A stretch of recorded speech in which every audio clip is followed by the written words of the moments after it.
Gender inequality in the legal profession is both systemic and historic.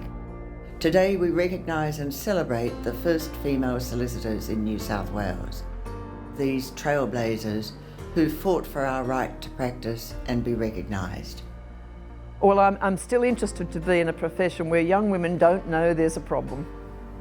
And hopefully by the time they are progressing in their career, there won't be. We need to make it normal for women not only to participate in the practice of the law, but to lead it. Gender stereotypes back in the 60s were very strong. The expectations of women at that time were that they would work in some role or another, but once they had children, then, well, that was it, wasn't it? And for example, in the public service, if you got married, you could no longer be a permanent employee. I didn't take the view that I had to tell them, although specifically under the Public Service Act you were supposed to. I kept myself quietly unaware of that requirement. In the early 60s, the percentage of women either at the bar or practising as solicitors was less than 10%. The first difficulty was getting the article clerk's job. One of my friends was living in a caravan in the back of somebody's yard. That was the only way you could survive. There certainly wasn't an old girls' network.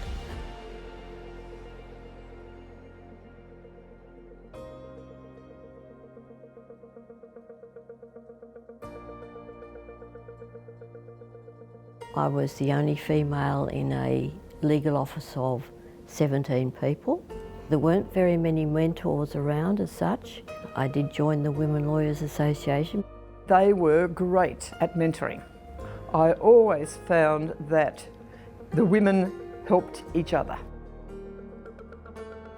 That said to me, I've got to do this too. I've got to put the hand down and pull somebody up.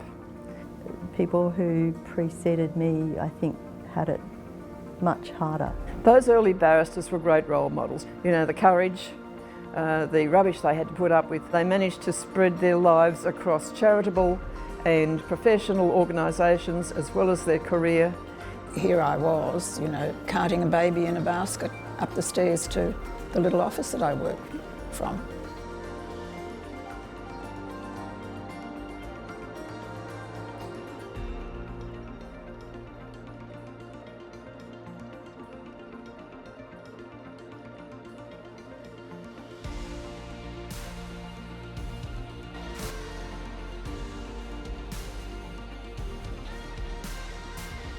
Had to be really rigorous about the amount of time that I devoted to my work so that there was time left for my family. What it did for me was to drive me to be very efficient. People began to find that women were almost as good as men. In fact, after a while they found the opposite. They were better, generally speaking.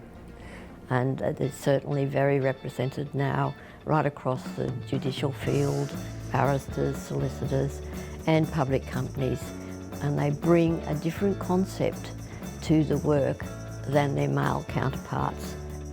I have to say, I did not experience in my own life anything I would call discrimination. The challenges which I faced initially was not being a girl, it was being young and inexperienced. Well, I think across society there's still a lot of prejudices relating to traditional gender roles. There's still a long way to go. I don't speak of equality. While you can have all the support in theory, we've got to put it into practice and step up. I guess why we still have a Women Lawyers Association, and the aim should be that the reason for its existence should go out of existence. That's when we will have succeeded. I just hope that the women lawyers continue to do the good work they're doing, encouraging women to move forward, for women to be able to take up the places that they deserve. It is 101 years since the passing of the Women's Legal Status Act 1918, New South Wales. The time has come for us to use our collective strength and work together to achieve genuine equality.